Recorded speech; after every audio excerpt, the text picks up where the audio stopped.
Kudüs davası, Mescid-i Aksa davası sadece bir hafta ile sınırlı olabilecek olan bir mesele değildir. Bizim gündemimizde olmadığı an, gün ve saat olmamalıdır. Yani Kudüs bizim için her şeydir. Mescid-i Aksa her şeydir. Sürekli gündemimizde olması gereken bir husustur. Sadece yılın belirli tarihlerinde, belirli haftalara sıkıştırıp sadece o günlerde anma, hatırlama şeklinde olmamalıdır. Neticede bugün orada her gün Müslüman kardeşlerimiz sorun ve sıkıntı yaşıyor, işkence görüyor, zulüm görüyor. Kendi öz vatanlarında, kendi topraklarında Mescid-i Aksa'da namaz kılamıyor, Allah'a dua edemiyor. Yani İslam ümmetinin ait olan bu değerin bu şekilde olması hakikaten üzüntü verici bir durumdur. Bu yüzden 365 günün her günü Kudüs bizim gündemimizde olmalıdır ve şunu düşünmeliyiz. Yapabileceğim ne varsa, elimden gelen ne varsa onu yapabilmenin yollarını aramalıyız. Tabii ferde düşen görev ayrıdır. Toplumun geneline düşen görevler ayrıdır. Devletlere düşen görevler ayrıdır. Neticede Allah'ın huzuruna çıktığımız zaman Ya Rabbi ben Mescid-i Aksa ve Kudüs için görev ve sorumluluğumu yerine getirdim diyebileceksek ne mutlu bize. Ama bugün kalkıp Kudüs ve Mescid-i Aksa bu halde iken elimizden bir şeyler geldiği halde ve yapmadığımız zaman bunun hesabını Allah'a nasıl vereceğiz? Oradaki Müslüman kardeşlerimiz bizden davacı oldukları zaman biz bunun hesabını Allah'a nasıl vereceğiz? Neticede Kabe'den sonra en kutsal yerimiz, bizim için en önemli mekanımız Mescid-i Aksa'dır. Allah Azze ve Celle İsra suresinde çevresini mübarek kıldığımız bir belde diyor. Hazreti Peygamber aleyhisselam imkan bulduğunuzda gidip orada namaz kılın. İmkan bulamadığınızda ise kandillerini zeytinyağı ile destekleyin buyuruyor. Neticede malumunuz mübarek 3 aylardayız ve İsra ve Miraç meselesini idrak ediyoruz bugünlerde. Miraç'ın da başlangıç noktası nedir? Yine Mescid-i Aksa değil midir? Bu bile bizim için önemini anlatmaya yeterdir.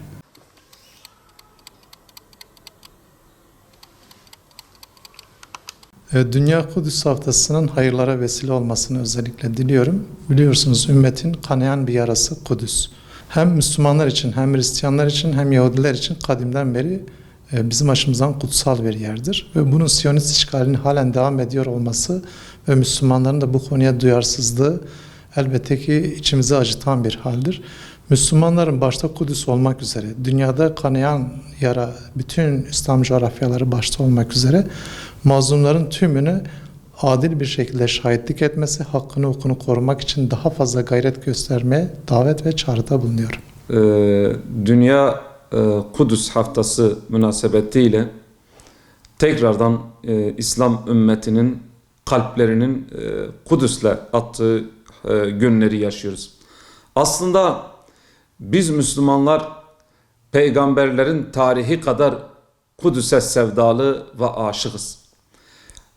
Hazreti İbrahim'den son peygamber Hazreti Muhammed Aleyhisselam'ın Miraç gecesinden sonra Kudüs'e sevdamız daha da katlanmıştır. Kudüs'ün Rabbimizin etrafını mübarek kılmış ve o kıyamete kadar öyle kalacaktır. Kudüs, İslam ümmetinin kalbinin attığı yerdir. Kudüs, İslam ümmetinin atar damarlarının, kan damarlarının fışkırdığı yerdir. Bu yönüyle Kudüs'ü işgal etmeye çalışan Siyonistlere karşı Müslümanların birlik kurmaları lazım. Bugün Kudüs İslam ümmetinin izzetidir. Kudüs İslam ümmetinin namusudur. Eğer namusumuz olan Kudüs Siyonist rejimin postalları altında çiğneniyorsa İslam ümmetinin ihtilafları bir tarafa bırakıp Kudüs'te kalpleri atması gerekmez. Bugün biz Kudüs'ün önemsiyoruz ve tüm çocuklarımıza, tüm çevremize de Kudüs sevdasını, Kudüs sevgisini aşılayacağız biiznillah. Tekrardan 8 ile 14 Mart arasında Dünya Kudüs Haftası olarak ilan edilen bu haftayı mübarek ediyorum. Tüm İslam ümmetine hayırlar getirmesine niyaz ediyorum. Ve tekrardan İslam ümmetinin bu haftayı vesile kılarak Kudüs mücadelesinin diri tutmasını, Kudüs sevdasının diri tutmasını ve Kudüs'ün işgal altında olduğunun unutulmamasına vesile olmasını diliyorum. Diyarbakır Peygamber Sevdalıları Derneği olarak bütün Müslümanların Miraç Kandili mübarek olsun. Miraç Kandili her yıl idrak ettiğimiz bu mübarek günde hatıralarıyla beraber yarayan kanası olan Kudüs davasının gündemimize gelmesi aynı ana denk geliyor ve tekrar Müslümanlar bugünü hatırlamış oluyor. Malumunuz Kudüs beldeleri Kur'an-ı Kerim'de de belirtildiği gibi etrafı mübarek kılınmış beldelerdir. Bu mübarek beldeler bugün Yahudi çizmeleri altında ezilmekte olan Müslümanların kanlarıyla boyanmış.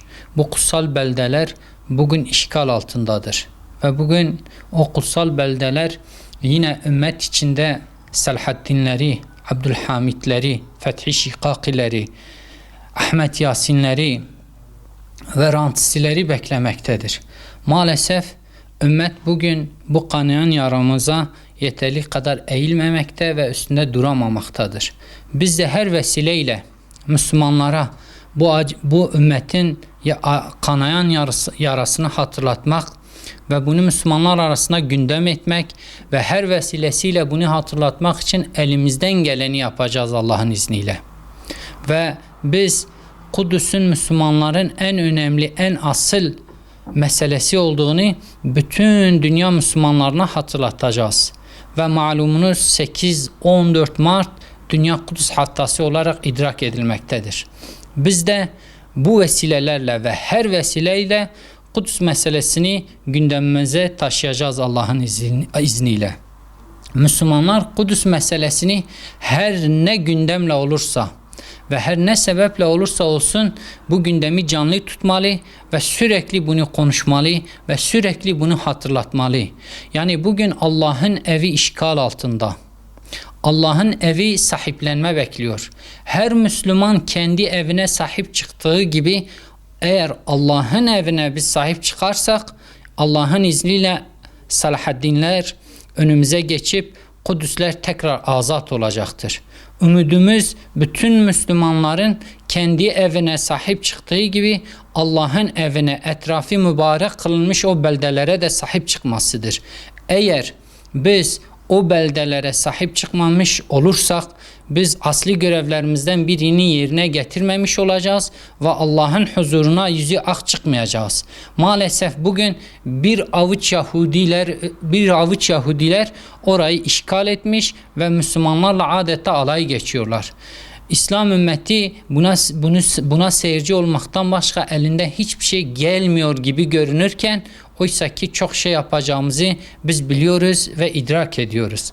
Rabbim bu vesilelerle, bu önemli gün ve gecelerle, bu Miraç kandilleriyle tekrar ümmetin uyanışına, Kudüs'ün azat olmasına ve Kudüs'ün azat olması için Müslümanların ümmet bilincine sahip olmasına vesile kılsın.